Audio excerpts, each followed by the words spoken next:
اعوذ باللہ من الشیطان الرجیم بسم اللہ الرحمن الرحیم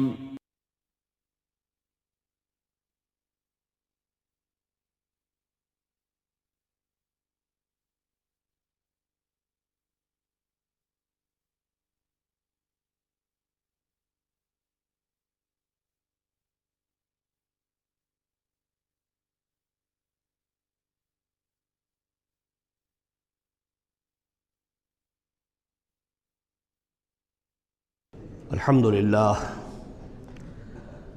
للہ وکفا والصلاة والسلام علی عباده الذین اصطفى خصوصاً علی افضلہم وخاتم النبیین محمد الامین وعلی آلہ وصحبہ اجمعین اما بعد فقد قال اللہ تبارک وتعالی کما ورد فی سورۃ الصافات اعوذ باللہ من الشیطان الرجیم بسم اللہ الرحمن الرحیم قال قائل منهم انی کان لی قرین یقول ائنک لمن المصدقین اذا متنا وکنا ترابا وعظاما ائنا لمدینون قال هل انتم مطلعون فاطلع فرآہ فی سواء الجحیم قال تاللہ ان کدت لتردین ولولا نعمت ربی لکنت من المحضرین صدق اللہ العظیم رب اشرح لی صدری ویسر لی امری واحلل عقدۃ من لسانی یفقہوا قولی اللہم ربنا الہمنا رشدنا واعذنا من شرور انفسنا اللہم ارنا الحق حقا وارزقنا اتباعہ وارنا الباطل باطلا وارزقنا اجتنابہ اللہم وفقنا لما تحب وترضى اللہم ربنا آنس وحشتنا فی قبورنا وارحمنا بالقرآن العظیم اللہم اجعلہ لنا اماما ونورا وہدى ورحمہ اللہم ذکرنا منہ ما نسینا وعلمنا منہ ما جہلنا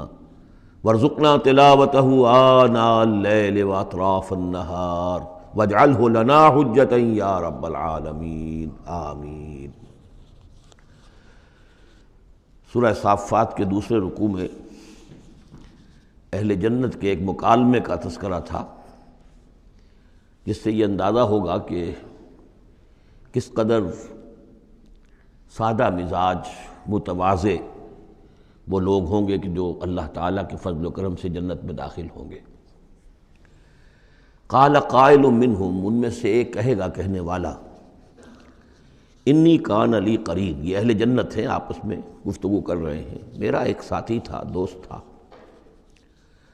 یقول ائنک لمن المصدقین، مصدقین وہ مجھ سے کہا کرتا تھا کہ تمہیں کیا ہو گیا ہے، تم رسول کی تصدیق کر رہے ہو، کتنی بے تکی بات ہے، اور تم تصدیق کر رہے ہو محمد کی صلی اللہ علیہ وسلم۔ اذا متنا وکنا ترابا وعظاما ائنا لمدینون، کیا جب ہم مر جائیں گے اور ہم ہو جائیں گے مٹی اور ہڈیاں بھی گڑی سلی ہوں گی اور سڑی گلی ہوں گی، اور یہ کہ مٹی باقی جسم تو مٹی بن چکا ہوگا، تو کیا پھر ہمیں کوئی جزا ملے گی، بدلہ ملے گا؟ قال هل انتم مطلعون، تو کہے گا وہ کوئی کہنے والا کہ کیا تم لوگ دیکھنا چاہتے ہو، جھانک کر دیکھو گے؟ تمہارا وہ دوست جو تمہیں گمراہ کرنے کی کوشش کرتا تھا وہ کہاں ہے، کس حال میں ہے، دیکھنا چاہو گے؟ یعنی اہل جنت کے لیے یہ اہتمام بھی کیا جائے گا۔ فاطلع، تو وہ جھانک کر دیکھے گا، فرآہ فی سواء الجحیم، تو دیکھے گا اس کو جہنم کے، دوزخ کے گویا کہ بیچوں بیچ اس کی تہہ میں۔ قال، وہ کہے گا، تاللہ ان کدت لتردین، خدا کی قسم تم تو قریب تھے کہ مجھے بھی برباد کرتے، مجھے بھی گراتے یہاں،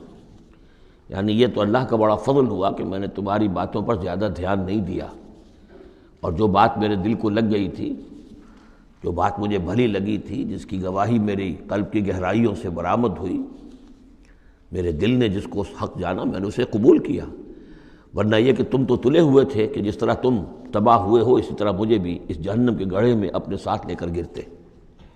ولولا نعمت ربی لکنت من المحضرین، اور اگر میرے رب کی نعمت مجھ پر نہ ہوتی، احسان نہ ہوتا، انعام نہ ہوتا، یہ تو اللہ کا فضل ہے میرے پروردگار کا، تو میں بھی ہو جاتا انہی لوگوں میں سے جو یہاں پکڑے ہوئے آئے ہیں گرفتار ہو کر اور اس جہنم کے حوالے کر دیے گئے۔ افما نحن بمیتین، اب یہ آپس میں گفتگو کر رہے ہیں جنت والے، تو کیا اب ہمیں مرنا تو نہیں ہے؟ کیا اب ہمیں نہیں مرنا ہے؟ یعنی اب جنت میں آ کر تو ہم یہاں مستقل رہیں گے نا۔ وہ میں کہہ رہا تھا آپ سے کہ کس قدر سادہ مزاج کے لوگ ہوں گے، اور ان کے اندر کوئی تعلی نہیں ہوگی کہ ہم نے تو بڑی محنت سے جنت کمائی ہے، اب تو یہاں ٹھسے سے ہم رہیں گے اور ہمیشہ ہمیش رہیں گے۔ ان کے دلوں کی کیفیت اب بھی یہ ہے، افما نحن بمیتین الا موتتنا الاولی وما نحن بمعذبین، تو کیا اب ہمیں کوئی موت نہیں آئے گی سوائے اس موت کے کہ جو آ چکی ہے، وما نحن بمعذبین، اور اب تو ہم مطمئن ہو جائیں کہ کسی عذاب وغیرہ کا کھٹکا نہیں ہے، کہیں اور کوئی پکڑ، کوئی اور حساب کتاب، کوئی اور چھلنی تو ابھی نہیں لگنی ہے، وما نحن بمعذبین، اور ہمیں تو کوئی عذاب نہیں دیا جائے گا۔ ان ھذا لہو الفوز العظیم، یقیناً یہ تو پھر بہت بڑی کامیابی ہے۔ لمثل ھذا فلیعمل العاملون، بس عمل کرنے والوں کو ایسی چیز کے لیے عمل کرنا چاہیے، اس انجام تک پہنچنے کی کوشش کرنی چاہیے۔ یہ ہے وہ انجام کہ جو اہل جنت کا ہوگا، اور اس انجام کو اپنے سامنے رکھ کر ہر محنت کرنے والا، عامل تو سب ہیں، بھاگ دوڑ تو سب کر رہے ہیں، دنیا پیش نظر ہے، دنیا بھی بغیر بھاگ دوڑ کے تو نہیں ملتی، محنت ہوتی ہے، دن رات کی ہوتی ہے، خون پسینہ ایک کر کے دنیا ملتی ہے، لیکن یہ ہے کہ اصل میں یہ خون پسینہ جو ہے انسان کا وہ اتنا قیمتی ہے کہ اس کے عوض تو یہ جنت حاصل کرنی چاہیے، نہ یہ کہ محض دنیا کی چند روزہ زندگی کے عیش و آرام اور صرف اس کی زیبائش و آرائش۔ اذالک خیر نزلا ام شجرۃ الزقوم، بھلا یہ کیفیت بہتر ہوگی، یہ انجام بہتر ہوگا، یا وہ ایک مہمان نوازی کے اعتبار سے نزل پہلی مہمان نوازی، ام شجرۃ الزقوم، یا زقوم کا درخت بہتر ہوگا کہ جو جہنمیوں کو دیا جائے گا، ان کا جو ناشتہ ہوگا وہ زقوم سے ہوگا۔ انا جعلناها فتنۃ للظالمین، ہم نے اس درخت کو ظالموں کے لیے، کافروں کے لیے فتنہ بنا دیا۔ اس کا ذکر آ چکا ہے سورہ بنی اسرائیل میں کہ یہ جو درخت ہے زقوم، قرآن کہتا ہے کہ جنت جہنم میں ہوگا، جہنم تو آگ کی جگہ ہے، تو وہاں درخت کیسے ہو جائے گا؟ کہاں درخت کہاں آگ؟ تو ہم نے اس کو فتنہ بنا دیا ہے۔ وہ لوگ سب ساری چیزیں جو ہے اس دنیا کے قوانین پر قیاس کر رہے ہیں، اس عالم کے قوانین یہ نہیں ہے، اس قوانین اور ہیں۔ یہاں کی آگ تو ایک دفعہ جلا دیتی ہے تو انسان مر جاتا ہے، وہاں کی وہ آگ جلائے گی لیکن مرنے نہیں دے گی۔ یہاں کھال جھلس گئی تو پھر کوئی لمبی چوڑی جو ہے وہ پلاسٹک سرجری کی جائے تو شاید دوبارہ کچھ ہو جائے، ورنہ یہ کہ خود بخود تو نہیں آ جائے گی، لیکن وہاں یہ ہے کہ جیسے ہی کھال جھلس جائے گی اور کھال اللہ تعالیٰ ان کو عطا کر دے گا۔ تو وہاں کے نوامیس، وہاں کے قوانین، وہاں کے جو بھی لاز ہیں وہ مختلف ہیں یہاں کے قوانین سے۔ انا جعلناها فتنۃ للظالمین انہا شجرۃ تخرج فی اصل الجحیم، وہ ایک درخت ہے کہ جو جہنم کے بالکل تہ میں سے ابھرے گا، نکلے گا۔ طلعھا کانہ رؤوس الشیاطین، اور اس کے گابھے ایسے ہوں گے، خوشے ایسے ہوں گے جیسے شیطانوں کے سر ہیں، یعنی کوئی بہت ہی خوفناک قسم کے اور بہت بدنما۔ فَإِنَّهُمْ لَآكِلُونَ مِنْهَا، پھر یہ جو جہنمی ہے یہ کھائیں گے اس میں سے مجبور ہو کر۔ ویسے انسان اس کو دیکھنا تک پسند نہیں کرے گا، اس میں اس قدر کراہت ہوگی، لیکن یہ کہ چونکہ بھوک کی شدت ہوگی تو وہ کھائیں گے، منہ ماریں گے اس میں۔ فَمَالِئُونَ مِنْهَا الْبُطُونَ، اور اس سے اپنے پیٹوں کو بھریں گے۔ ثُمَّ إِنَّ لَهُمْ عَلَيْهَا لَشَوْبًا مِّنْ حَمِيمٍ، پھر جب اندر سے وہ کھولے گا اور پیاس کی طلب ہوگی تو پھر انہیں ایسا پانی دیا جائے گا کھولتا ہوا پینے کے لیے کہ جس میں پیپ کی ملاوٹ ہوگی، پیپ ملایا گیا ہوگا، لَشَوْبًا مِّنْ حَمِيمٍ۔ ثُمَّ إِنَّ مَرْجِعَهُمْ لَإِلَى الْجَحِيمِ، پھر یہ تو ابھی ابتدائی ہو گئی نا، جو ان کی مہمان نوازی جو ہے ابتدا میں ہو رہی ہے، اور اس کے بعد پھر ان کو لوٹا دیا جائے گا جہنم میں۔ انہم الفوا آباہم ضالین، یہ وہ لوگ ہیں جنہوں نے اپنے آباء و اجداد کو پایا گمراہ، بھٹکا ہوا، اب انہی کے اوپر انہوں نے انہی کے نقش پا پر چلنا شروع کر دیا۔ فہم علی آثارہم یہرعون، تو انہی کے نقوش پا پر اب یہ دوڑ رہے ہیں، بے اختیار دوڑے چلے جا رہے ہیں، بغیر سوچے سمجھے، جو بھی آباء و اجداد کے طور طریقے ہیں۔ وَلَقَدْ ضَلَّ قَبْلَهُمْ أَكْثَرُ الْأَوَّلِينَ، حالانکہ ان سے پہلے بھی جو پہلے لوگ تھے ان کی اکثریت بھی گمراہ تھی، وہ تو ہم دیکھ چکے ہیں۔ ان تُطِعْ أَكْثَرَ مَنْ فِي الْأَرْضِ يُضِلُّوكَ عَنْ سَبِيلِ اللَّهِ، یہ ہم آیت پڑھ چکے ہیں۔ اگر تم زمین میں بسنے والوں کی اکثریت کی پیروی کرو گے تو وہ تو تمہیں گمراہ کر کے چھوڑے گی۔ پھر یہ آیت بھی سورہ یوسف میں آ چکی ہے، وَمَا يُؤْمِنُ أَكْثَرُهُم بِاللَّهِ إِلَّا وَهُم مُشْرِكُونَ، کہ ان کی اکثریت جو ہے اللہ پر ایمان نہیں رکھتی مگر کسی نہ کسی نوع کے شرک کے ساتھ۔ اور شرک یہی ہوتا ہے کہ ایک بڑے اللہ کو مان کر کسی نہ کسی چھوٹے اللہ کو بھی مانا جائے، اور ہوتا یہ ہے کہ وہ چھوٹا خدا جو ہے وہ اعصاب پر سوار ہو جاتا ہے، اور بڑا تو کہتے ہیں وراء الورا، وہ تو ہے بیٹھا ہوا ہے، اسے اس دنیا کی فکر بھی نہیں ہے، کوئی چنتا بھی نہیں ہے، کوئی تشویش بھی نہیں ہے، وہ اپنے اندر مگن ہے۔ مشائین کا فلسفہ یہ ہے جو ارسطو کے پیروکار ہیں، اور ہمارے ہاں اکثر جو متکلمین ہیں وہ سب مشائین ہیں، ارسطو کے پیروکار ہیں اکثر متکلمین۔ تو متکلمین کے اس مشائین کا، ارسطو کا فلسفہ یہ ہے کہ اللہ تعالیٰ صرف کلیات کا عالم ہے، جزیات کا نہیں ہے، زیادہ اسے اس کائنات کی فکر ہی نہیں، اس نے بس پیدا کر دیا ہے، بس اللہ خیر صلی اللہ، کچھ قوانین بنا دیے، یہ خود بخود چل رہی ہے، اب اسے اس سے کچھ سروکار نہیں ہے۔ جیسے کہ کوئی کھلاڑی جو ہے وہ فٹ بال کو کک مارتا ہے، اب وہ فٹ بال جا رہی ہے، اب کھلاڑی ادھر کھڑا ہے، فٹ بال جا رہی ہے، اب یہ کھلاڑی چاہے کہ روک لے تو وہ فٹ بال کو روک تو نہیں سکتا، یہ تو جا رہی ہے، وہ تو زمین کی فرکشن ہے، کوئی رکاوٹ ہے، یا اس کی اپنا مومنٹم ختم ہوگا تو پھر یہ ہے کہ وہ رکے گی۔ تو یہ تصورات بھی اللہ کے بارے میں دنیا میں رہے ہیں، اور بڑے بڑے حکماء کے رہے ہیں، فلاسفہ کے رہے ہیں۔ انسان نے جب اپنے پیمانے ہیں ان پر اللہ کو ناپنا چاہا اور تولنا چاہا تو پھر اسی قسم کی حماقتوں میں انسان مبتلا ہوا۔ وَلَقَدْ ضَلَّ قَبْلَهُمْ أَكْثَرُ الْأَوَّلِينَ، ان سے پہلے بھی جو پہلے تھے، پہلوں کی اکثریت بھی تو گمراہوں پر مشتمل تھی۔ وَلَقَدْ أَرْسَلْنَا فِيهِمْ مُنذِرِينَ، ہم نے ان میں بھی اپنے خبردار کرنے والے بھیجے تھے۔ فَانظُرْ كَيْفَ كَانَ عَاقِبَةُ الْمُنذَرِينَ، تو دیکھ لو کیسا انجام ہوا ان کا جن کو خبردار کر دیا گیا تھا۔ قوم نوح کا کیا انجام ہوا، قوم ہود کا، قوم صالح کا، قوم شعیب کا، اور صدوم اور عمورہ کے شہروں کا، تو دیکھ لو کیا انجام ہوا۔ الا عباد اللہ المخلصین، البتہ ان میں سے جو اللہ کے خاص بندے تھے اللہ نے ان کو بچایا۔ وَلَقَدْ نَادَانَا نُوحٌ فَلَنِعْمَ الْمُجِيبُونَ، اور ہمیں پکارا تھا نوح نے تو ہم کیا ہی اچھے ہیں جواب دینے والے اور دعا کے قبول کرنے والے۔ رب انی مغلوب فانتصر، حضرت نوح علیہ السلام نے جب فریاد کی پروردگار مجھے تو انہوں نے دبا لیا ہے، میں مغلوب ہو گیا ہوں، تو اب تو ہی بدلہ لے اور تو ہی مدد فرما۔ تو اللہ کی مدد آ گئی، وَنَجَّيْنَاهُ وَأَهْلَهُ مِنَ الْكَرْبِ الْعَظِيمِ، اور ہم نے اسے اور اس کے گھر والوں کو کرب عظیم سے نجات دے دی۔ اب کرب عظیم کو آپ خود سوچئے کہ ایک تو کرب عظیم ان کی مسلسل 950 برس سے ایک شخص دعوت دے رہا ہو اور لوگ استہزاء کر رہے ہیں اور تمسخر کر رہے ہیں۔ یعنی یوں سمجھیے کہ مکے میں تو یوں کہا جا سکتا ہے کہ ابھی 10-12 برس ہی ہوئے ہیں مسلمانوں تمہیں یہ جھیلتے ہوئے، ہمارے اس بندے نے 950 برس تک صبر کیا تھا۔ تو اس کا اندازہ کریں کس قدر کرب میں، کس قدر ضیق میں اس کی جان آئی ہوگی۔ جیسے کہ ہم دیکھتے آ رہے ہیں کہ حضور کی جان جس طرح ضیق میں آ گئی تھی کہ ان کے اوپر گویا کہ لوگ عزت کر رہے ہیں، دکھائیے کوئی معجزہ، آپ رسول ہونے کا دعویٰ کرتے ہیں تو ایسا ہی معجزہ دکھائیے جیسے موسیٰ نے دکھائے، جیسے عیسیٰ نے دکھائے۔ اور ادھر سے اللہ تعالیٰ کا فیصلہ یہ ہے کہ کوئی ایسا حصی معجزہ ہم نہیں دکھائیں گے۔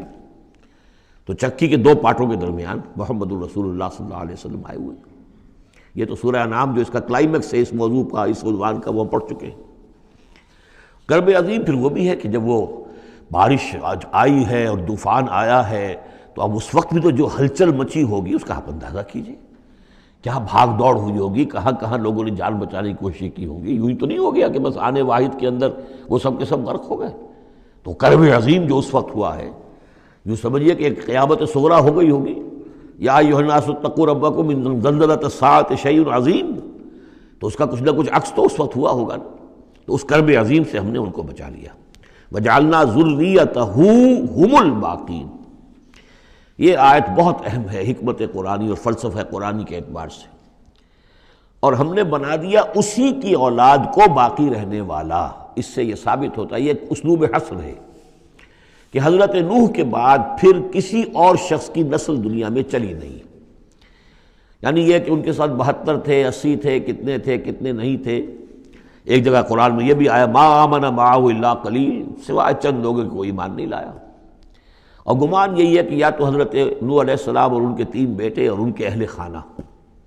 اور ممکن ہے کہ ایک بیوی تو پیچھے رہ گئی، غرق ہونے والی تھی، لیکن کوئی اور بیوی ان کی ہو کہ جو ان کے ساتھ ہو، اور باقی یہ کہ ممکن ہے ان کے جو کچھ ملازم ہوں گے، خادم ہوں گے بس، اور میرا یہ خیال ہے کہ ان پر کوئی ایمان نہیں لایا۔ پھر ظاہر بات ہے وہ خادم وغیرہ جو ہوتے ہیں پھر ان کے ساتھ تو اتنا اہتمام نہیں ہوتا کہ ان کی اولادیں بھی آگے چل سکیں،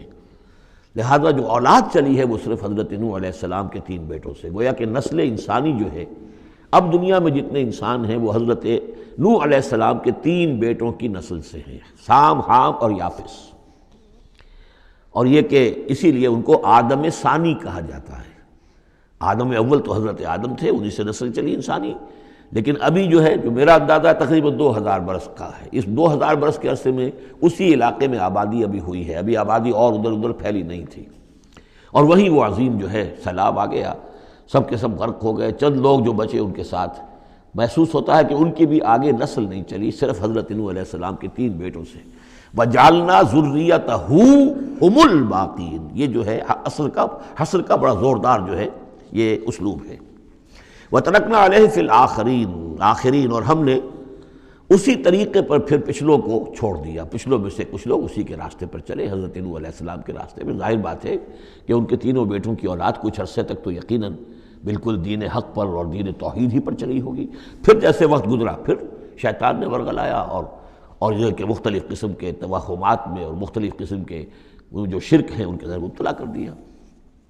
سلام علی نوح فی العالمین، سلام ہو نوح پر تمام جہانوں میں۔ انا کذالک نجزی المحسنین، اسی طرح ہم بدلہ دیتے ہیں اپنے محسن بندوں کو، وہ بندہ جو درجہ احسان کو پہنچ گیا ہو، اسلام، ایمان اور پھر سب سے اوپر احسان۔ انہ من عبادنا المؤمنین، یقیناً وہ ہمارے مومن بندوں میں سے تھے۔ ثم اغرقنا الآخرین، اور اس کے بعد ہم نے باقی جتنے بھی تھے ان سب کو غرق کر دیا۔ وَإِنَّ مِن شِيعَتِهِ لَإِبْرَاهِيمَ، اور اسی کی راہ پر چلنے والوں میں، اسی کی جماعت میں سے، اسی کے حزب میں سے ابراہیم تھے، یعنی یہ کہ جو نسل چلی ہے آگے تو حضرت ابراہیم بھی جو اٹھے ان کی حضرت سام کی اولاد میں سے، حضرت سام کی اولاد میں قوم عاد بھی ہے، اسی میں پھر قوم سمود بھی ہے، اور بھی اقوام ہیں سیمیٹک ریسز جتنی بھی ہیں، لیکن یہ کہ شہر ار میں جو موجودہ جو عراق ہے اس کے بہت جنوبی علاقے کے اندر یہ شہر تھا جس کے اب کھنڈرات برآمد ہوئے ہیں، وہاں حضرت نوح علیہ السلام، حضرت ابراہیم علیہ السلام کی پیدائش ہوئی، اور وہ حضرت نوح ہی کے طریقے پر توحید پر چل رہے ہیں۔ اس جا ربہ بقلب سلیم، جبکہ وہ اپنے رب کی طرف متوجہ ہوا قلب سلیم کے ساتھ۔ اب یہاں وہ حکمت سمجھ لیجئے کہ میں نے جو بارہ عرض کیا ہے کہ ایک فطرت سلیمہ اور ایک عقل سلیم، یہ 2 چیزیں ہیں،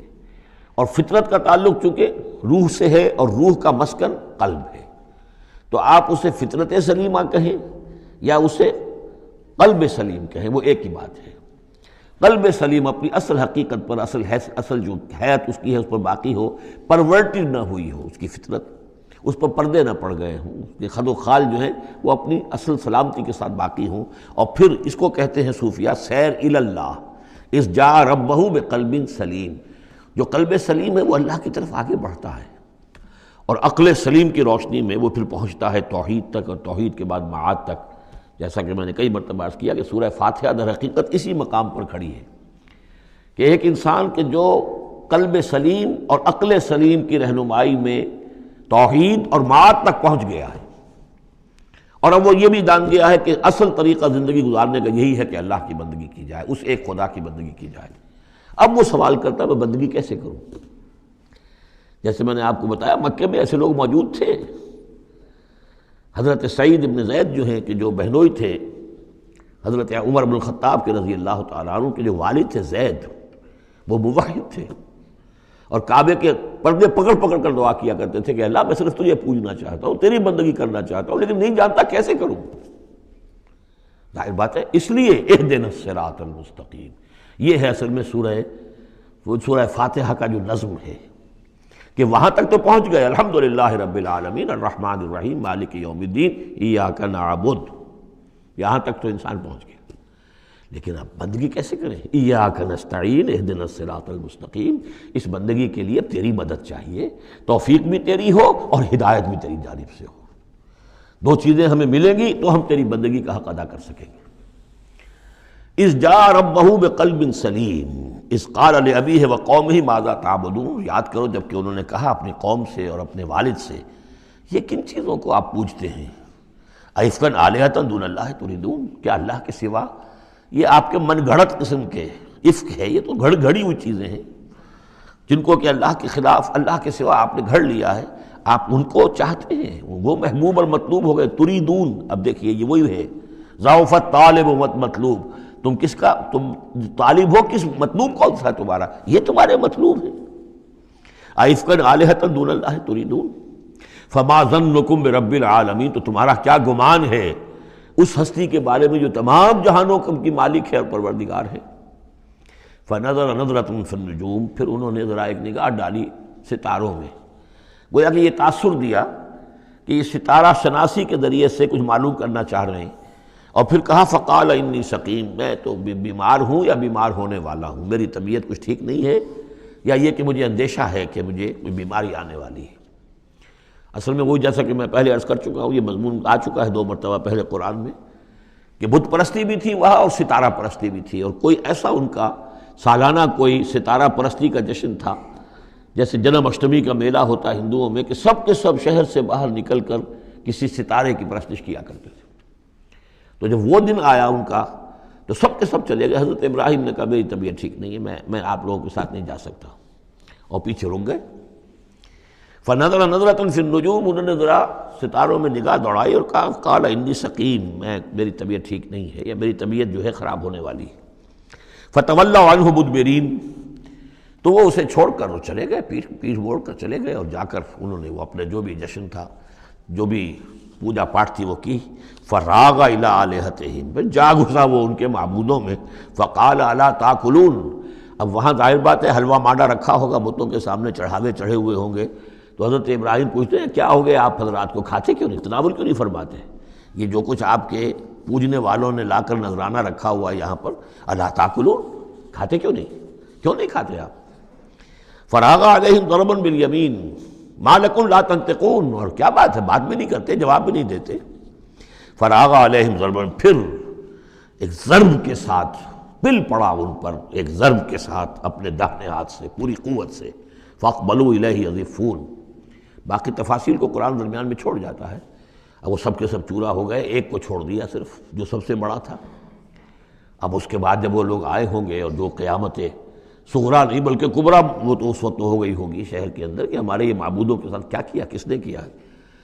فاقبلوا الیہ یزفون، تو گھبراتے ہوئے دوڑے ہوئے ان کی طرف آئے۔ قال تعبدون ما تنحتون، اب انہوں نے پھر اب ان کے ساتھ مباحثہ کہہ لیجئے، مناظرہ کہہ لیجئے، بغیر کسی خوف کے، اتعبدون ما تنحتون، کیا آپ لوگ پوجتے ہیں ان چیزوں کو جنہیں خود تراشتے ہیں اپنے ہاتھ سے؟ واللہ خلقکم وما تعملون، یہ آیت بھی حکمت قرآنی اور فلسفہ قرآنی کے اعتبار سے بہت اہم ہے، جبکہ اللہ نے تمہیں بھی بنایا ہے اور تمہارا عمل جو ہے اس کا بھی پیدا کرنے والا اللہ ہے۔ اس پر اہل سنت کا یہ عقیدہ ہے کہ انسان کاسب عمل تو ہے، خالق عمل نہیں ہے۔ یعنی میں نے ارادہ کیا کہ میں یہ پیالہ اٹھاؤں، اس ارادہ کرنے کا معاملہ تو میرا ہے، اور اسی کے بنا پر اگر یہ ارادہ نیک ہے تو جزا، اور غلط ہے تو سزا۔ باقی یہ اٹھا سکنا اس کا یہ میرے بس کا روگ نہیں ہے جب تک کہ اذن رب نہ ہو، اس لیے کہ نہ معلوم کتنی فورسز آف نیچر ہیں جو اس میں انوالوڈ ہیں،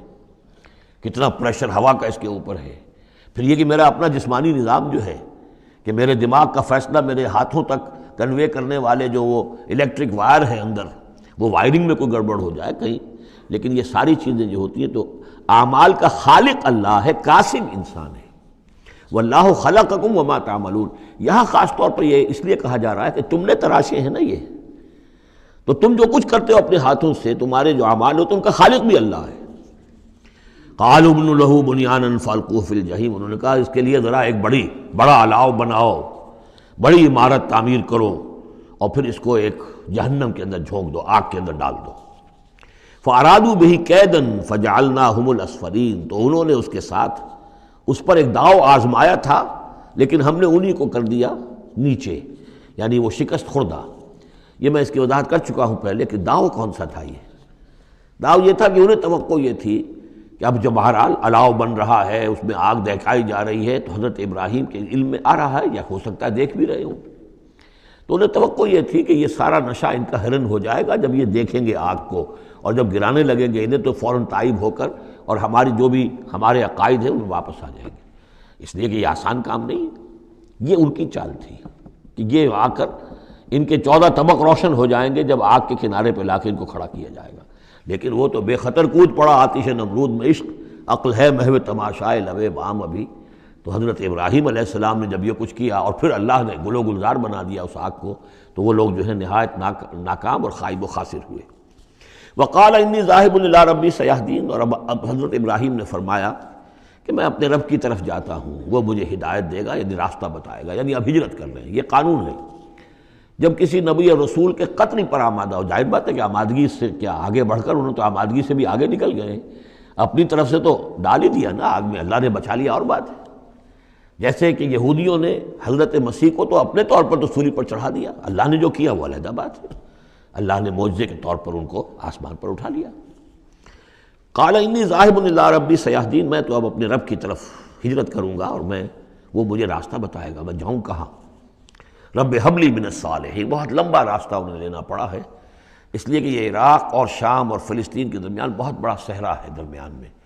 یہ زیادہ تر جو شرق اردن کا پورا علاقہ بہت زبردست صحرا ہے یہ، تو ادھر سے کوئی جا ہی نہیں سکتا تھا، وہ تو وہی جو دریا کے ساتھ ساتھ جو ہے فرات کے ساتھ ساتھ ہوتے ہوئے اوپر گئے ہیں، ہاران کا علاقہ ہوتا تھا، شمالی شام کا علاقہ، پھر وہاں سے پھر نیچے اترے ہیں اور فلسطین کے علاقے میں پہنچے، بہت لمبا سفر کرنا پڑا۔ وقال انی ذاہب الی ربی سیہدین رب حب لی من الصالحین، اور اب دل سے ایک دعا نکلی، پروردگار مجھے عطا فرما کوئی نیک بیٹا، صالح بیٹا، حب لی مجھے دے، بخش دے۔ فبشرناہ بغلام حلیم، تو ہم نے اسے ایک ایسے بیٹے کی بشارت دی جو حلیم ہے۔ اس لفظ حلیم کے بارے میں ایک بات بہت نوٹ کر لیجئے، یہ قرآن مجید میں صرف اللہ کے لیے آیا ہے یا صرف دو اشخاص کے لیے، حضرت ابراہیم کے لیے اور حضرت اسماعیل کے لیے، تیسری کسی جگہ پر کسی شخصیت کے لیے حلیم کا لفظ نہیں آیا۔ کل 3 مرتبہ آیا ہے غیر اللہ کہہ لیجیے، یعنی باقی تو اللہ کے لیے حلیم تو وہ تو ہے ہی ہے، بار بار آ رہا ہے، بار بار آ رہا ہے، لیکن اللہ کی یہ شان وہ ہے کہ جو گویا کہ زیادہ عام نہیں ہے لوگوں کے اندر، ورنہ یہ کہ کچھ نہ کچھ عکس ہر چیز کا اللہ کی صفات کا لوگوں میں ہے، لیکن حلم جس کو کہتے ہیں، حضرت ابراہیم کے لیے 2 مرتبہ اور حضرت اسماعیل کے لیے غلام حلیم۔ اس کے مقابلے میں حضرت اسحاق کے لیے لفظ آتا ہے غلام علیم، علیم اور حلیم، اس کو اچھی طرح نوٹ کر لیجیے، ایک میں علم زیادہ اور انہی سے پھر آگے جو ہے نبوت کا سلسلہ چلا ہے، اور ایک میں حلم زیادہ، وہ حضرت اسماعیل ہے۔ فلما بلغ معه السعي قال يا بني اني ارى في المنام اني اذبحك فانظر ماذا ترى، تو پھر جب وہ پہنچے اس عمر کو کہ ان کے ساتھ بھاگ دوڑ کر سکیں، ان کے کام میں ہاتھ بٹا سکیں، قال یا بنی، انہوں نے کہا ہے میرے بیٹے میں تو دیکھ رہا ہوں، انی ارا فعل مضارع ہے کہ 3 دن ہو گئے مجھے دیکھتے ہوئے، خواب دیکھ رہا ہوں، ایک ہی خواب میں نیند میں دیکھ رہا ہوں، انی اذبحک کہ میں تمہیں ذبح کر رہا ہوں، فانظر ماذا ترى، تو تم دیکھو تمہاری رائے کیا ہے، تمہارا کیا خیال ہے۔ قال یا ابت افعل ما تؤمر، یہ ہے ان کا حلم، انہوں نے کہا فوراً ابا جان کر گزریے جس چیز کا آپ کو حکم ہو رہا ہے، انہیں معلوم ہے کہ میرے والد نبی ہیں اور میرے والد کا خواب وہی ہے، وہ کوئی ایسا خیال نہیں ہے کہ جو من گھڑت خیال ہو یا کسی شیطان کی طرف سے کوئی ان کو جو ہے اس طرح کی چیز جو ہے وہ دکھائی جا رہی ہو۔ تو انہوں نے کچھ نہیں کہا ابا جان پتہ نہیں سوچیے تو صحیح ہے، خواب باقی خواب صحیح ہے، سچا ہے، کیا ہے، نہیں کچھ نہیں۔ یا ابت افعل ما تؤمر ستجدنی انشاءاللہ من الصابرین، قریب انشاءاللہ آپ مجھے پائیں گے صبر کرنے والوں میں۔ یہی میں سمجھتا ہوں کہ ان کا وہ رویہ ہے کہ جس کی وجہ سے یہ حلیم کا خطاب اللہ تعالیٰ کی طرف سے انہیں ملا ہے۔ یہاں یہ بات بھی نوٹ کر لیجئے کہ یہود نے بڑی زبردست کوشش کی ہے تورات میں تحریف کرنے کی، کہ ذبیح اللہ حضرت اسماعیل کے بجائے حضرت اسحاق کو قرار دیا جائے، جگہوں کے نام بدل دیے ہیں، فلسطین میں بھی ایک علاقہ، ایک جگہ کا نام مریا رکھ دیا ہے، مروا، جیسے مروا کے اوپر قربان گاہ تھی وہ مریا وہاں بنا دیا ہے، وہاں بھی ایک مکہ بنا دیا، وادی بقا، وادی بقا وہ مکہ، اس لیے کہ مکہ جو ہے وہ وادی مکہ تھی، جس میں کہ یہ اللہ تعالیٰ نے حضرت ابراہیم کو وہ جگہ بتائی کہ یہ ہے بیت اللہ کا مقام۔ اور یہ کہ عجیب بات یہ ہے کہ بعض ہمارے مفسرین بھی ان کے اس پروپیگنڈے سے متاثر ہو گئے ہیں، اور یہ کہ ذبیح اللہ جو ہے وہ حضرت اسماعیل نہیں بلکہ حضرت اسحاق ہیں۔ غالباً اگر میرا حافظہ ہو کر نہیں کھا رہا تو تبری اس مغالطے میں مبتلا ہو گئے، بہت بڑے مفسر ہیں۔ تو اس پر جو کتاب لکھی مولانا حمید الدین فراہی نے عربی زبان میں، وہ بہت مارکے کی کتاب تھی، الرائے الصحیح فی من هو الذبیح، کون ذبیح ہے اس کے بارے میں صحیح رائے، عربی زبان میں لکھی۔ اس کا ترجمہ مولانا اصلاحی صاحب نے کیا تھا، وہ ہم نے شائع کیا تھا انجمن خدام القرآن کے تحت، غالباً اب بھی کہیں ہوگا، لیکن وہ کتاب اتنی دقیق ہے، اتنی مشکل ہے، عام ذوق کی نہیں ہے، اس لیے میں نے ایک مرتبہ بہت سی وہ شائع کر لی تھی، وہ بہت عرصے تک پڑھی نہیں، پھر اس کے پڑھنے والے نہیں نکلے۔ قال یا بنی انی اری فی المنام انی اذبحک فانظر ماذا تری، قال یا ابت افعل ما تؤمر ستجدنی ان شاء اللہ من الصابرین، فلما اسلما وتلہ للجبین، تو جب ان دونوں نے فرما برداری کی روش اختیار کر لی اور حضرت ابراہیم نے اسماعیل کو لٹا دیا پیشانی کے بل کہ تاکہ چہرہ سامنے نہ ہو، بجائے سامنے وہ چلانے کے چھری اس گدی پر چلانے کی کوشش کی۔ وَنَادَيْنَاهُ يَا ابراہیم، اور ہم نے پکارا ہے ابراہیم کا صدقت الرؤیا، تم نے تو اپنا خواب سچا کر دکھایا۔ اِنَّا كَذَلِكَ نَجْزِي الْمُحْسِنِينَ، ہم اسی طرح اپنے محسن بندوں کو بدلہ دیتے ہیں۔ إِنَّ هَذَا لَهُوَ الْبَلَاءُ الْمُبِينُ، یقیناً یہ بہت بڑی آزمائش تھی۔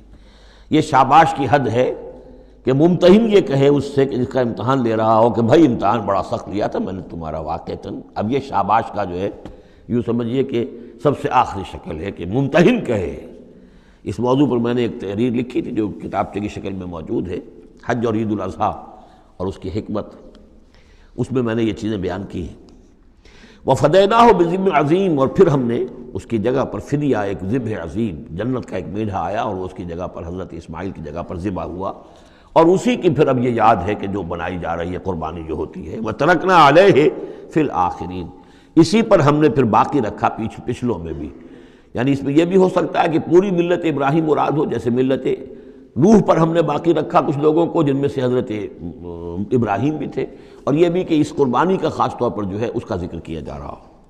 سلام علی ابراہیم، سلام ابراہیم پر، کذالک نجزی المحسنین، اسی طرح ہم بدلہ دیتے ہیں اپنے محسن بندوں کو، انہ من عبادنا المؤمنین، یقیناً وہ ہمارے مومن بندوں میں سے تھے۔ وبشرناہ باسحاق نبیا من الصالحین، اور ہم نے بشارت دی انہیں اسحاق کی کہ جو انبیاء ہی میں کے زمرے میں سے ایک نبی ہوں گے۔ وبارکنا علیہ وعلی اسحاق، اور ہم نے اپنی برکتیں نازل فرمائی ان پر بھی اور اسحاق پر بھی علیہم الصلاۃ والسلام۔ ومن ذریتہما محسن وظالم لنفسہ مبین، اور ان کی اولاد میں سے، نسل میں سے بہت نیکوکار بھی نکلے، بہت محسن بھی نکلے، لیکن یہ کہ ظالم لنفسہ مبین، صاف صاف اپنے نفس پر ظلم کرنے والے بھی نکلے، ہر طرح کے لوگ نکلے۔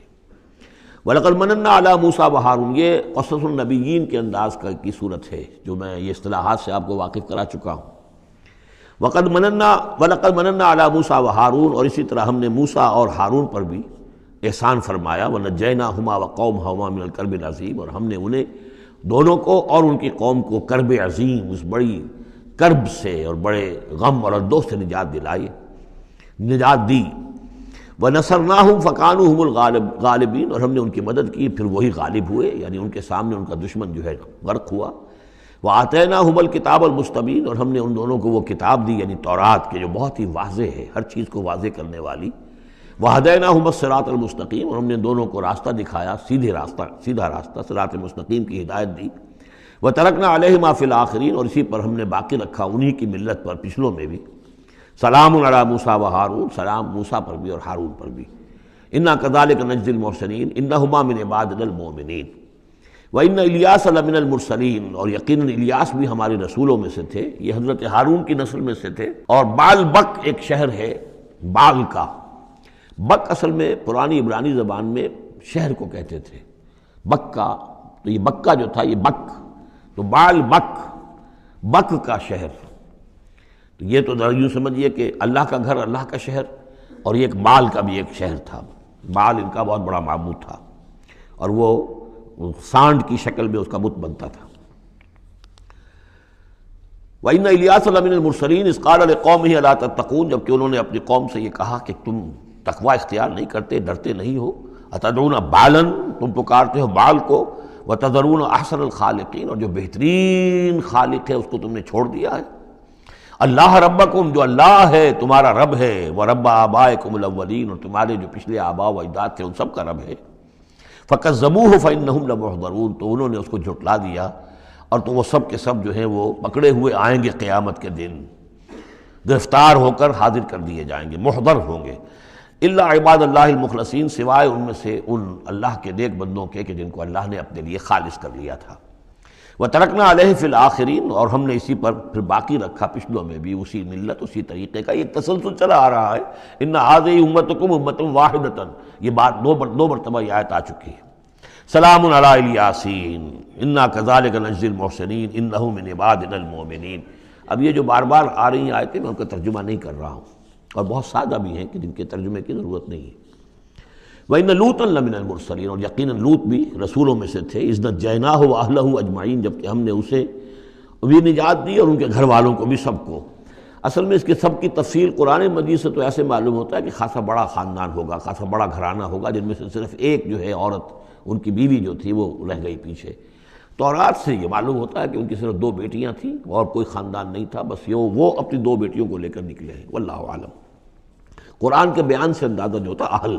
تو معلوم ہوتا کہ خاندان جو ہے وہ کسی سائزیبل ہوگا، واللہ عالم۔ الا عجوزا فی الغابرین، سوائے ایک بڑھیا کے جو پیچھے رہنے والوں میں تھی۔ ثم دمرنا الاخرین، پھر ہم نے جڑ سے اکھاڑ کر پٹک دیا پچھلوں کو، باقیوں کو۔ وَإِنَّكُمْ لَتَمُرُّونَ عَلَيْهِمْ مُصْبِحِينَ، اور تم گزرتے ہی ہو صبح کے وقت ان پر سے، یعنی جہاں ان کے کھنڈرات تھے، جس کے بارے میں ابھی حال ہی میں خبر آئی ہے کہ کچھ برٹش جو ہیں آرکیالوجی وغیرہ سے جن کو دلچسپی ہے اور جو اس کے ماہر ہیں، تحقیق کی ہے کہ وہ ڈیڈ سی کے پانی کی سطح کے نیچے اب آثار تلاش کیے جا چکے ہیں اس سدوم اور عمورہ کے، وہ موجود ہیں، اور تورات اور قرآن دونوں کی پوری توثیق ہو گئی ہے۔ انشاءاللہ اب یہ ساری، اب حضرت نوح علیہ السلام کی کشتی بھی، وہ بھی لوگوں کی نگاہوں کے سامنے آ جائے گی، اس لیے کہ قرآن کے انداز سے یہ معلوم ہوتا ہے کہ ایک وقت میں وہ بھی ایک بڑی آیت کی حیثیت سے ظاہر ہوگی، اور یہ کہ یہ ساری چیزیں جو لوگوں کے سامنے ایک ثبوت کے طور پر آتی چلی جائیں گی۔ یہ ساری تاریخ جو قرآن بیان کر رہا ہے اور تورات نے بیان کی، صحیح ہے۔ وَإِنَّكُمْ لَتَمُرُّونَ، تم گزرتے ہو، جب تمہارے قافلے جاتے ہیں تو وہاں سے گزر کر جاتے ہو تم، صبح کے وقت بھی اور باللیل، کبھی رات کے وقت بھی۔ افلا تعقلون، تو کیا تم عقل سے کام نہیں لیتے؟ وَإِنَّ يُونُسَ لَمِنَ الْمُرْسَلِينَ، اور یونس بھی اسی طرح اللہ کے رسولوں میں سے تھے۔ اذ ابق الى الفلك المشحون، جبکہ وہ بھاگ کر پہنچا اس کشتی میں کہ جو پہلے ہی سے لدی ہوئی تھی، اس کو چونکہ اپنی قوم کو چھوڑ کر غصے میں بھرے ہوئے، ذهب مغاضبا، یہ ہم پڑھ چکے ہیں، یعنی اپنے قوم کے انکار اور کفر کی وجہ سے اتنا انہیں طیش آیا، اتنا غصہ ہوا، غضبناک ہو کر، بس یہ غلطی ہوئی کہ انہیں انتظار کرنا چاہیے تھا کہ اللہ تعالیٰ کی طرف سے انہیں ایکسپریس پرمیشن ملے، واضح کہ اب ہاں تم اپنی قوم کو چھوڑ کر چلے جاؤ۔ اس کے بغیر رسول اپنی جگہ نہیں چھوڑ سکتا۔ لیکن یہ کہ وہ اس وقت جو ان کے اندر حمیت حق تھی وہ اتنے جوش میں آئی کہ بس ایک بات کا سہو ہو گیا، خطا ہو گئی۔ اب وہ گئے ہیں چھوڑ کر، تو پھر وہ غالباً وہی دجلہ اور فرات میں سے کسی دریا کے اندر کوئی کشتی ہوگی، اس میں یہ سوار ہو گئے۔ فَسَاهَمَ فَكَانَ مِنَ الْمُدْحَضِينَ، تو اس کشتی کا کوئی ڈولنے لگی، کوئی معلوم ہوا کہ ڈوب جائے گی، تو انہوں نے یہ کہا ان کے اپنے رواج کے مطابق، یا تو یہ کہ وزن کم کرنے کے اعتبار سے سوچا ہوگا کہ ایک آدمی کو تو یہاں سے اترنا ہوگا ورنہ پوری کشتی ڈوب جائے گی۔ روایات میں یہ بھی آتا ہے کہ انہوں نے سمجھا کہ کوئی غلام بھاگا ہوا آیا ہے اور اس کی وجہ سے ہماری یہ کشتی جو ہے یہ اب یہ ڈوبنے کے قریب آ گئی ہے، تو پھر اس قرآن اندازی کی کہ کون ہے وہ، اور قرآن اندازی میں نام حضرت یونس کا نکلا، تو انہوں نے اٹھا کے انہیں اور وہ دریا میں پھینک دیا۔ فساہما، انہوں نے قرآ ڈالا، فکان من المدحضین، تو وہی ہوا جسے دھکیل دیا گیا دریا کے اندر۔ فالتقمہ الحوت، تو اسے نگل لیا مچھلی نے، کوئی ویل ہوگی بڑی مچھلی، اور آج کل تو آپ کو معلوم ہے جس سائز کی ہوتی ہیں۔ وہو ملیم، اور وہ ملامت زدہ تھے اللہ کی طرف سے۔ اب ظاہر بات ہے کہ جو بھی خطا ہو جاتی ہے اور جتنی بڑی شخصیت ہوتی ہے اس کے بارے میں ان کی چھوٹی سی خطا کے اوپر بھی اللہ کا جو اظہار ہوتا ہے ناراضگی کا، وہ بہت سخت ہوتا ہے۔ جن کے رتبے ہیں سوا، ان کی سوا مشکل ہے ان کے مقامات کے اعتبار سے۔ فلولا انہ کان من المسبحین، تو اگر نہ ہوتے وہ تسبیح کرنے والوں میں سے، لا الہ الا انت سبحانک انی کنت من الظالمین، وہ ہم پڑھ چکے ہیں آیت کریمہ۔ اس کا انہوں نے اس کشتی، اس مچھلی کا معاملہ اللہ نے ایسا خاص بھی رکھا ہوگا کہ کوئی اور ان کو جو ہے وہ ابھی ان کی موت وہاں واقع نہیں ہوئی اس کے اندر گھٹن کی وجہ سے، اللہ کے اختیار میں سب کچھ ہے، اور وہ وہاں زندہ بھی رہے اور تسبیح کرتے رہے۔ فلبث فی بطنہ الی یوم یبعثون، للبث، تو وہ رہتا،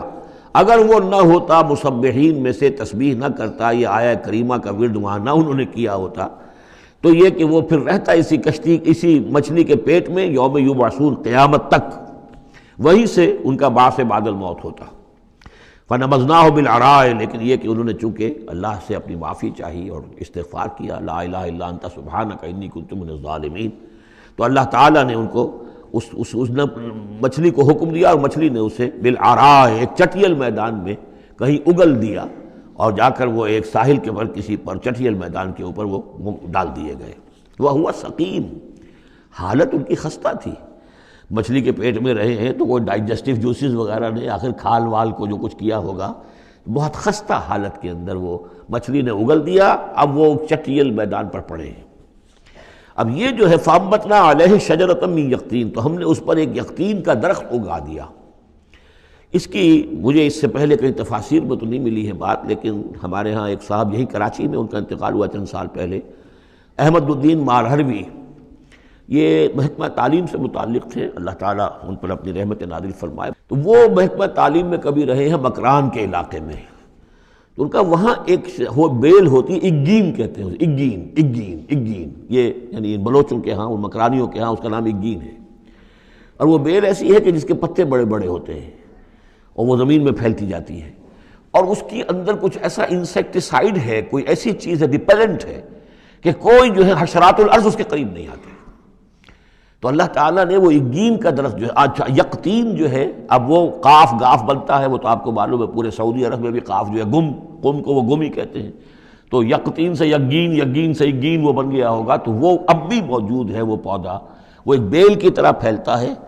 اور اس کا جو ایک جو ہے جیسے ہمارے یہاں گھیا ہوتا ہے، گول گھیا، اس قسم کا اس کا پھل ہوتا ہے، بہت میٹھا،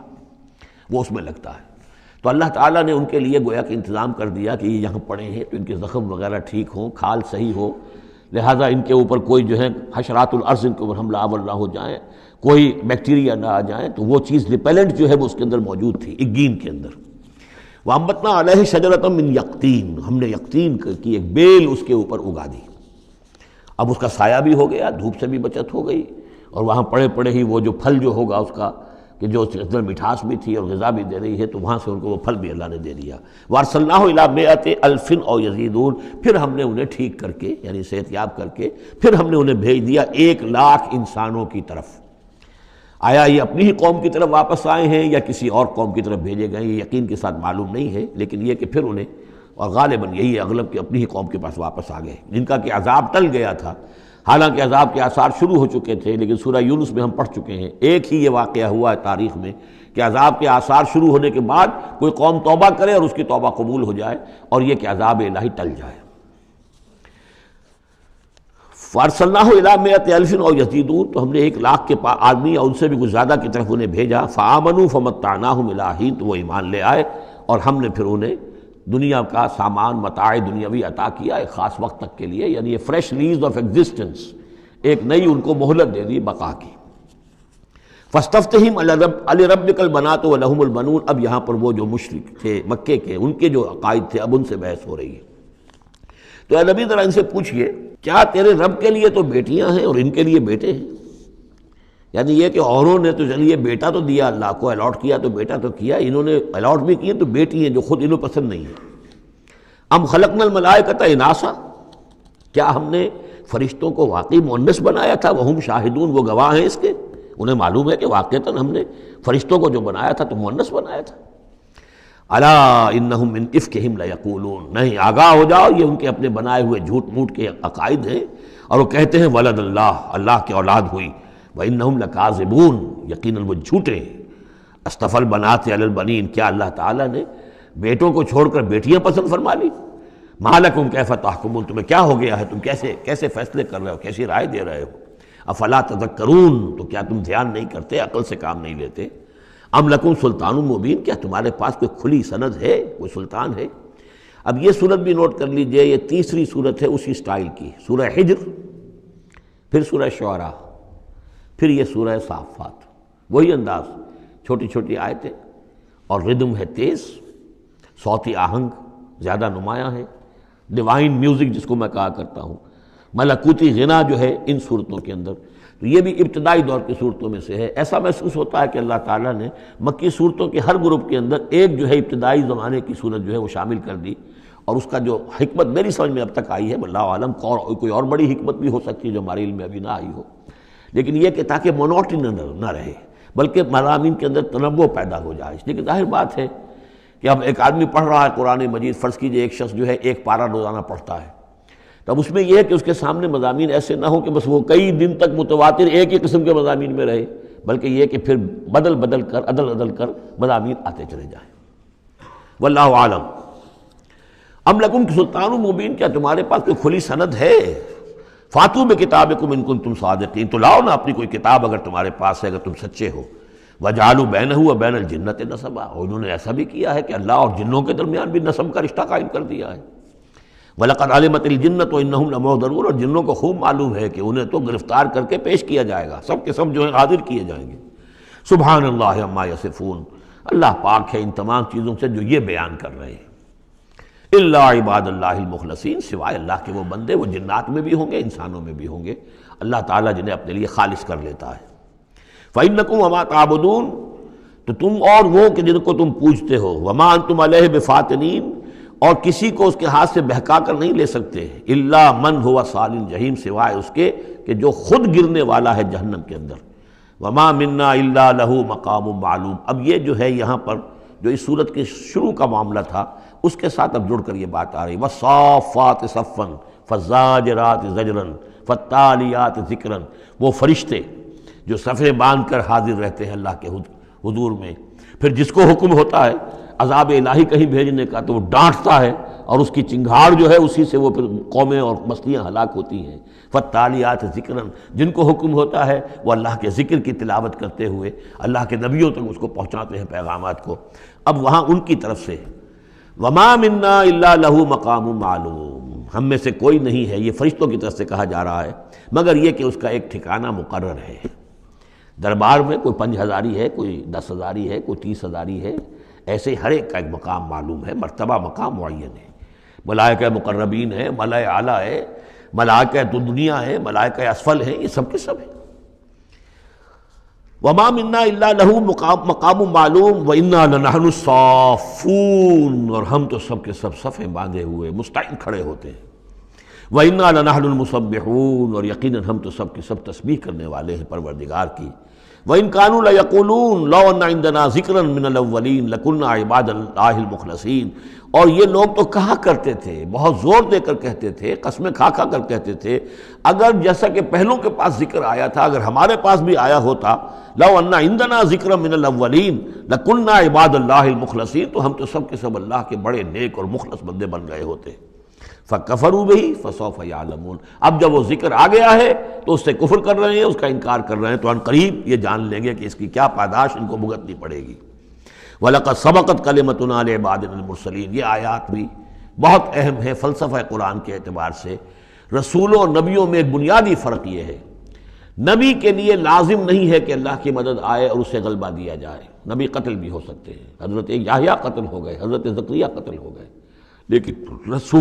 رسول کو قتل نہیں کیا جا سکتا، رسول مغلوب نہیں ہوگا۔ جیسے ہی محسوس ہوگا کہ اب قوم غالب آ رہی ہے، رسول مغلوب ہو رہا ہے، رسول اور اس کے ساتھیوں کو بچا لیا جائے گا اور پوری قوم کو غرق کر دیا جائے گا یا برباد کر دیا جائے گا۔ یہ اللہ کا قاعدہ قانون ہے رسولوں کے بارے میں۔ وَلَقَدْ سَبَقَتْ كَلِمَتُنَا لِعِبَادِنَا الْمُرْسَلِينَ، یہ بات تو ہماری پہلے سے طے شدہ ہے اپنے ان بندوں کے لیے کہ جن کو ہم رسول بنا کر بھیجتے ہیں، عبادنا المرسلین، انہم لہم المنصورون، یقیناً ان کی مدد کی جائے گی۔ اور میں یہ صیغہ جو ہے مستقبل کا بول رہا ہوں، اصل میں تو اب وہ بات ختم ہو چکی محمد الرسول اللہ صلی اللہ علیہ وسلم پر، لیکن ماضی میں یہ اللہ کا قاعدہ اور قانون رہا ہے رسالت کے بعد میں۔ وَإِنَّ جُنْدَنَا لَهُمُ الْغَالِبُونَ، اور یقیناً ہمارا لشکر جو ہے وہی غالب آ کر رہے گا۔ یعنی اللہ کا لشکر کون ہے؟ اللہ کا حزب اللہ کون سی ہے؟ اللہ کا رسول اور اس کے ساتھی اہل ایمان۔ محمد الرسول اللہ والذین معہ، یہ کون تھے؟ یہ حزب اللہ تھے، اپنے وقت کے حزب اللہ یہ ہے۔ اور عیسیٰ اور ان کے ساتھ ان کے حواری یہ کون تھے؟ یہ اس دور کی حزب اللہ ہے۔ فَتَوَلَّ عَنْهُمْ حَتَّىٰ حِينٍ، تو اے نبی ذرا آپ رخ پھیر لیجئے ان سے ایک وقت تک کے لیے، آپ زیادہ ان کی یہ استہزاء کریں، تمسخر کریں، آپ پرواہ نہ کریں، آپ اپنا رخ ہی پھیر لیجئے۔ وَأَبْصِرْهُمْ فَسَوْفَ يُبْصِرُونَ، تو آپ بھی ذرا ان کو دیکھتے رہیے، آپ اعراض کر کے ذرا پھر انتظار کیجئے، دیکھتے رہیے دور سے۔ فسوف یبصرون، تو عنقریب یہ بھی دیکھ لیں گے۔ افبعذابنا یستعجلون، تو کیا یہ ہمارے عذاب کی جلدی مچا رہے ہیں کہ لے آؤ محمد عذاب صلی اللہ علیہ وسلم۔ فَإِذَا نَزَلَ بِسَاحَتِهِمْ فَسَاءَ صَبَاحُ الْمُجْرِمِينَ منذرین، پھر جب وہ عذاب اترے گا ان کے میدان میں، ساحہ کہتے ہیں بڑے میدان کو، کہ جیسے گھر ہیں اور اس کے درمیان میں کوئی بڑا جو ہے پارک ہے جیسے ہمارے ہاں ہوتے ہیں۔ فَإِذَا نَزَلَ بِسَاحَتِهِمْ، جب ان کے اس بڑے میدان میں وہ اترے گا وہ عذاب، فَسَاءَ صَبَاحُ الْمُنذَرِينَ، تو وہ بہت بری صبح ہوگی ان کے لیے جن کو خبردار کر دیا گیا تھا۔ وَتَوَلَّ عَنْهُمْ حَتَّىٰ حِينٍ، پھر دوبارہ اے نبی ابھی ذرا آپ ان کی طرف سے آپ رخ پھیر لیجئے، ان کے انکار سے زیادہ دلگیر بھی نہ ہو،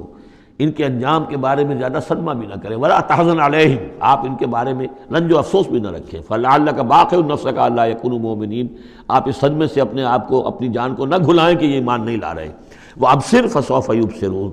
آپ بھی دیکھتے رہیے اور عنقریب یہ بھی دیکھ لیں گے۔ سبحان ربک رب العزت عما یصفون،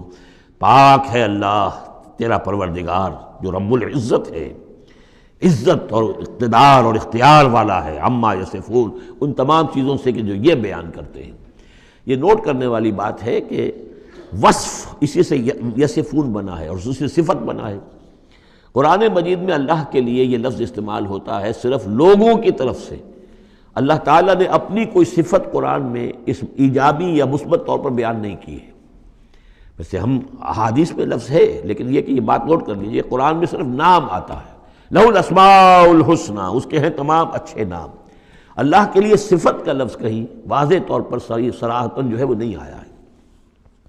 جہاں بھی آیا عما یصفون، جو کچھ یہ اس کو وصف بیان کر رہے ہیں، جو کچھ اس کے بارے میں یہ کہہ رہے ہیں، سبحانہ و تعالی عما یصفون، اللہ اس سے پاک ہے، بلند و برتر ہے۔ وسلام علی المرسلین، اور سلام ہو تمام رسولوں پر،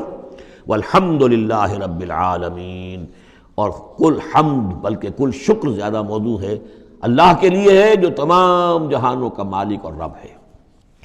سورۃ صاد، بسم اللہ الرحمن الرحیم، صاد والقرآن ذی الذکر۔ تین صورتیں قرآن مجید کی ایسی ہیں جو ایک حرف سے شروع ہوئی ہیں، ایک حرف، حرف مقطع کہیں گے، اب اسے مقطعات تو نہیں کہہ سکتے اس لیے کہ کئی حروف تو نہیں ہیں۔ ایک سورہ صاد ہے، ایک سورہ نون ہے، اور ایک سورہ قاف ہے۔ یہ سورہ صاد جو ہے یہ اس گروپ میں ہے، اس میں جو ہم پڑھ رہے ہیں جس کا مرکزی مضمون ہے توحید۔ سورہ قاف پہلی صورت ہے اس گروپ، ان دو گروپوں کی کہ جن کا مرکزی مضمون ہے آخرت اور انذار آخرت، اور سورۃ القلم بالکل ابتدائی دور کی ہے۔ صاد والقرآن ذی الذکر، یہ بھی نوٹ کر لیجئے کہ صاد پر یہاں آیت نہیں ہے، ایک حرف جہاں آیا ہے وہ آیت نہیں ہے، البتہ دو پر حامیم، یاسین یہ آیت ہے، طٰہٰ یہ آیت ہے،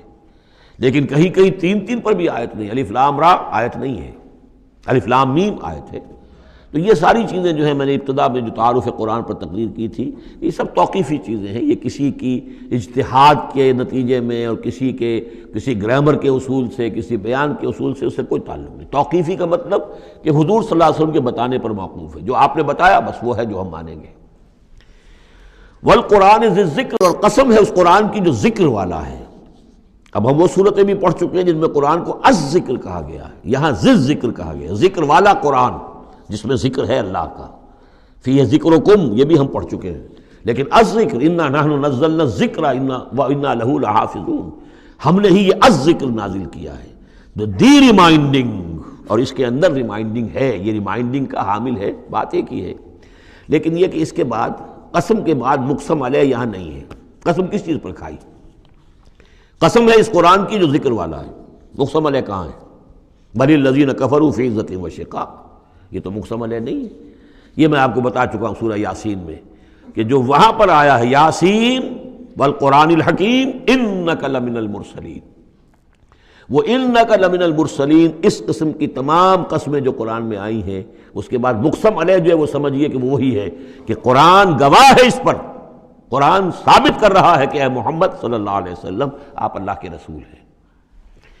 بل الذین کفروا فی عزۃ وشقاق، لیکن جن لوگوں نے کفر کی روش اختیار کی ہے وہ بڑی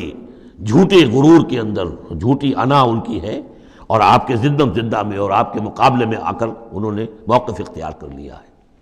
اپنے غرور اور زدم زدہ میں۔ کم اہلکنا من قبلہم من قرن فنادوا،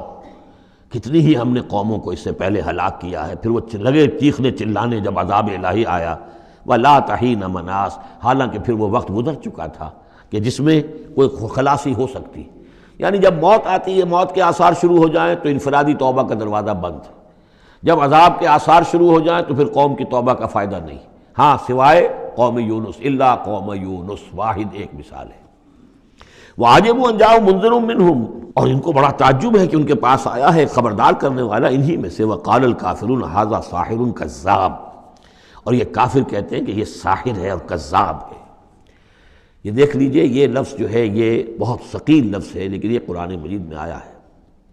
اور یہ نوٹ کر لیجئے کہ اصل میں یہ چونکہ میں عرض کر چکا ہوں کہ چوتھے سال کے بعد یہ جو دو گروپ ہیں صورتوں کے، جن میں سے پہلے گروپ کی 8 صورتیں ہم پڑھ چکے ہیں، اور دوسری کی 13 صورتوں میں سے اب ہم آگے آ گئے ہیں، ان میں 4 پڑھ چکے ہیں، سورہ سبا اور فاطر، یاسین اور صافات، 5ویں صورت یہ ہے صاد۔ یہ ہے سن 4 سے سن 8 تک کی بالعموم سوائے صافات کے۔ اس کو آپ نے دیکھا کہ 5 رکوعوں میں 182 آیات ہیں، وہ بالکل وہی انداز ہے، چھوٹی چھوٹی صورتیں، رکوع جو ہے 5 ہیں، 182 آیات ہیں، ایک ایک رکوع کے اندر 53 آیات بھی ہیں، ایک رکوع کے اندر اس سورہ مبارکہ میں۔ بہرحال تو یہ صورت جو ہے اس وقت کی ہیں جبکہ وہ جو کشاکش تھی عرب میں وہ شدت اختیار کر چکی تھی، لہذا ان کا اب ان پر جو حملہ حضور پر وہ کر رہے تھے وہ بھی اب شدید ہو چکا تھا۔ ابتدائی دور میں صرف کہا تھا مجنون، معلوم ہوتا ہے کوئی ان کا دماغی توازن ٹھیک نہیں رہا، کسی نے ہمدردانہ بھی کہا کہ معلوم ہوتا ہے کہ کچھ، جیسے ہم بھی کبھی کہتے ہیں کہ کوئی شخص چلہ کشی کرتا تھا، کوئی خشکی چڑھ گئی ہے، کیا ہو گیا ہے، اس طرح کا معاملہ ہو گیا، یہ جایا کرتے تھے، بیٹھتے تھے وہاں غار حرا میں، پتہ نہیں کوئی آسیب آ گیا ہے یا کیا ہوا ہے۔ تو ہمدردی کے انداز میں بھی عتبہ ابن ربیعہ نے ایک مرتبہ کہا کہ بھتیجے میرے بڑے تعلقات ہیں، بڑے عاملوں سے کاہنوں سے میں واقف ہوں، واقعتاً آپ مجھے بتائیے اگر آپ کو اس طرح کا مسئلہ ہے تو میں کسی کاہن کو اور کسی عامل کو بلا کر آپ کا علاج کراؤں۔ تو کچھ ہمدردی بھی تھی، کچھ ویسے استہزاء بھی تھا، کچھ تمسخر بھی تھا، لیکن یہ کہ وہ انداز اور تھا۔ اب جو آ کر انداز ہو گیا، انہیں یہ خطرہ ہو گیا تھا کہ یہ تو بہت شدید ہمارے لیے اب جو صورتحال ہے، یہ تو اب یہ آندھی بن گئی ہے، ہم نے سمجھا تھا مشت غبار ہی ہے، بس یہ ایک ریت کی ایک مٹھی ہے اور کچھ نہیں ہے، یہ تو ایک آندھی بن گئی، جھکڑ بن گیا، لہذا اس کا راستہ روکنا ضروری ہے۔ تو اب ان کا جو حضور پر ذاتی حملہ ہے وہ بھی سخت ہو گیا ہے۔ وقال الکافرون ھذا ساحر کذاب، انہوں نے کہا کہ یہ جادوگر ہے، جھوٹا ہے۔ اجعل الالہۃ الہا واحدہ، دیکھیے یہ ہے اصل مضمون توحید، ان صورتوں کا جو اصل مرکزی مضمون ہے، کیا اس نے تمام آلہہ کو بس ایک الہ بنا دیا، سارے الہ ختم کر دیے، بس ایک اللہ؟ ان ھذا لشیء عجاب، یہ تو بڑی عجیب بات ہے۔ وانطلق الملأ منهم ان امشوا واصبروا علی آلہتکم ان ھذا لشیء یراد، بڑا نقشہ کھینچ دیا ہے جس کو ورلڈ پکچر کہتے ہیں، کہ ایسا نقشہ ہے جیسے کہ حضور کھڑے ہیں، دعوت دے رہے ہیں، اور کچھ لوگ ہیں، مجمع بھی ہے، کچھ ان کے سردار بھی ہیں، وہ سردار بھی سن رہے ہیں، اور یہ سب سن کر کہتے ہیں وانطلق الملأ، خود بھی چل پڑے وہاں سے، وانطلق الملأ منهم، اور لوگوں سے کہا امشوا، جاؤ جاؤ، کہاں کھڑے ہو، کیوں سن رہے ہو، امشوا جاؤ، واصبروا علی آلہتکم، اور جمے رہو اپنے معبودوں کے اوپر، یہ محمد کے کہنے سے اپنے کسی معبود کو ترک نہ کر دینا۔ وانطلق الملأ منهم وان امشوا واصبروا علی آلہتکم ان ھذا لشیء یراد، یہ تو کوئی خاص مقصد معلوم ہوتا ہے ان کا، ان کی نیت کچھ خراب ہے، یہ کوئی حکومت چاہتے ہیں، شاید کوئی اپنا غلبہ اور اقتدار چاہتے ہیں، یہ بات جو ہے ایسی ویسی نہیں ہے، یقیناً اس کے پیچھے کوئی بڑا مقصد ہے۔ ان ھذا لشیء یراد، جس کا ارادہ کیا گیا ہے، کوئی اسکیم ہے۔ ما سمعنا بھذا فی الملۃ الاخرہ، ہم نے تو ایسی بات سنی نہیں، ہمارا پچھلا چلا آ رہا ہے، ہمارا دین چلا آ رہا ہے، ہماری روایات ہیں، ہمارے آباء و اجداد کی باتیں ہیں جو نسل بعد نسل منتقل ہوئی ہیں، یہ بات جو آج یہ کہہ رہے ہیں وہ ہم نے تو سنی نہیں۔ ان ھذا الا الاختلاف، یہ نہیں ہے مگر گھڑی ہوئی چیز ہے، خلق کی ہوئی چیز ہے، اختلاف باب افتعال خلق سے۔ انزل علیہ ذکر من بیننا، کیا انہی پر یہ ذکر نازل ہونا تھا ہمارے مابین سے؟ کیا ہمارے اندر کوئی اور نہیں تھا؟ بڑے بڑے چودھری تھے، بڑے بڑے سردار تھے، بڑے بڑے سرمایہ دار تھے۔ انزل علیہ ذکر من بیننا بل ہم فی شک من ذکری، اصل بات یہ ہے کہ یہ میرے ذکر کے معاملے میں شک میں پڑ گئے ہیں۔ بل لما یذوقوا عذاب، بس اب تو جب ابھی انہوں نے چونکہ چکھی نہیں ہے میری کوئی مار، اس لیے انہیں شک ہے۔ ام عندہ خزائن رحمت ربک العزیز الوہاب، کیا ان کے اختیار میں ہے تیرے رب کے خزانے؟ اللہ جو العزیز ہے، وہاب ہے، دینے والا ہے، کیا ان کا اختیار تھا کہ وہ ان سے پوچھ کر دیتا کہ رسالت کس کو دوں، نبی کس کو بناؤں؟ کیا ان کے پاس اس کا اختیار ہے؟ ام عندہم خزائن رحمت ربک العزیز الوہاب ام لہم ملک السماوات والارض وما بینہما فلیرتقوا فی الاسباب، تو کیا ان کے پاس ہے بادشاہی آسمانوں اور زمین کی، اور جو ان کے دونوں کے مابین ہے ان سب کی، فلیرتقوا فی الاسباب، تو چاہیے کہ پھر رسیاں تان کر آسمان پر چڑھیں۔ جند ما ہنالک محذوب من الاحزاب، تو جیسے پہلی بہت سی قومیں ہلاک ہوئی ہیں، ایک یہ قوم بھی معلوم ہوتا ہے کہ اب اپنی ہلاکت کو دعوت دینے پر تل گئی ہے۔ بارک اللہ لی ولکم فی القرآن العظیم ونفعنی وإیاکم بالآیات والذکر الحکیم۔